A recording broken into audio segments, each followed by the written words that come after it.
En termes de chiffres, ça veut dire 80 000 m3 qui ont été apportés pour réaliser ce stade de VTT trial sur une durée de 3 mois. 3 mois d'apport de terre et ensuite 1 mois de finalisation du projet, des aménagements de surface. Donc en 3 mois, on transforme un site en un équipement de grande valeur pour la commune et pour la pratique sportive. Quand un élu délivre un permis de construire ou quand un particulier achète un logement, il ne se pose pas la question que vont devenir les terres qui ont été sorties du site pour faire mes fondations ou mon parking. Et pourtant, c'est une vraie question du bâtiment.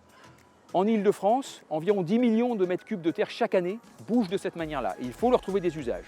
Ça, c'est notre métier chez ECT, de trouver des projets comme celui-ci. Celui-ci est très emblématique. Et tout ça dans une logique de circuit court et d'économie circulaire.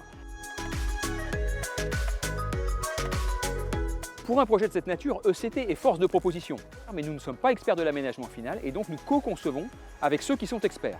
Au premier rang desquels, évidemment, les élus locaux qui connaissent leur territoire et qui nous mettent en relation avec l'ensemble des acteurs de proximité qui peuvent avoir de la plus-value.